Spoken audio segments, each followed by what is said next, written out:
পৃথিবীর সব জায়গাতেই সাপ দেখা যায়।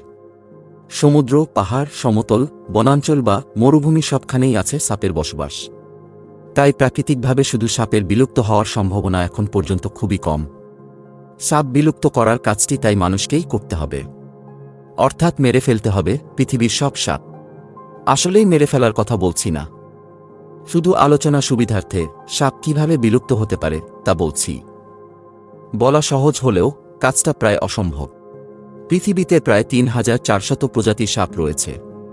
সাপের কান নেই, তাতে কোনো অসুবিধায় পড়তে হয় না এই মেরুদণ্ডী প্রাণীর। ত্বক দিয়েই দিব্যি শব্দতরঙ্গ বুঝতে পারে। সাপের দৃষ্টিশক্তিও আমাদের মতো নয়, সব রং তারা দেখতে পায় না। তবে তাদের চোখের আছে দারুণ এক ক্ষমতা। ইনফ্রারেড বা অবলাল আলো ধরা পড়ে সাপের চোখে, ফলে তাপীয় কোনো উৎস খুব সহজেই চোখে পড়ে এদের। সাপের জিহ্বারও আছে অদ্ভুত সক্ষমতা। কেবল স্বাদ নয়, বাতাসের গন্ধ শনাক্ত করতে পারে সাপ জিহ্বার সাহায্যে।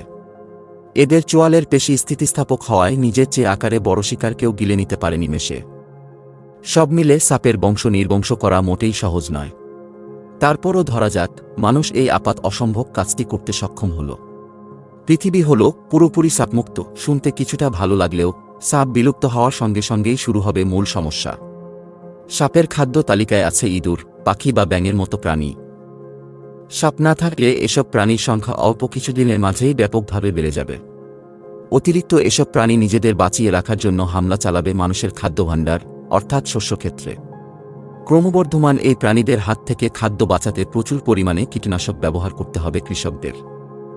এটা একদিক থেকে যেমন মানুষকে স্বাস্থ্যঝুঁকিতে ফেলবে, তেমনি জিনিসপত্রের দাম বাড়বে হু হু করে। ইঁদুরের সংখ্যা বেড়ে যাওয়ায় পৃথিবীতে আবারও ফিরতে পারে বিউবনিক প্লেগের মতো মহামারী।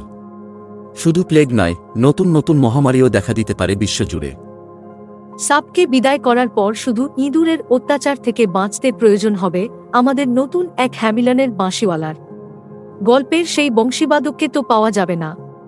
তাই ইঁদুর, ব্যাঙ বা পাখির মতো প্রাণীদের বংশ নিয়ন্ত্রণের কাজ করতে হবে বিজ্ঞানীদের। খাদ্য শৃঙ্খলের সাপের অবস্থান শীর্ষে নয়। শূকর কিংবা পেঁচা ও ঈগলের মতো পাখিরা খাদ্যের জন্য সাপের ওপর সরাসরি নির্ভরশীল। সাপ না থাকলে এসব প্রাণী পড়বে খাদ্য সংকটে, যার প্রভাব ছড়িয়ে যাবে খাদ্য শৃঙ্খলের একদম সর্বোচ্চ পর্যায় পর্যন্ত। অনেক প্রজাতির প্রাণী পড়বেই বিলুপ্তির মুখে। মানুষও কিছু ব্যাপারে সরাসরি সাপের ওপর নির্ভরশীল। বিশেষ করে সাপের বিষ ওষুধ তৈরিতে কাজে লাগে।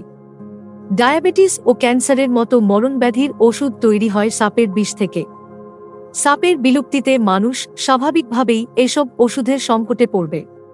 সাপের কারণে বছরে যে পরিমাণ মানুষ মারা যায়, তার চেয়ে হয়তো অনেক বেশি মানুষ মৃত্যুমুখে পড়বে সাপ বিলুপ্ত হয়ে গেলে। সার্বিকভাবে তখন পৃথিবী নেমে আসবে এক ভয়ঙ্কর বিপর্যয়।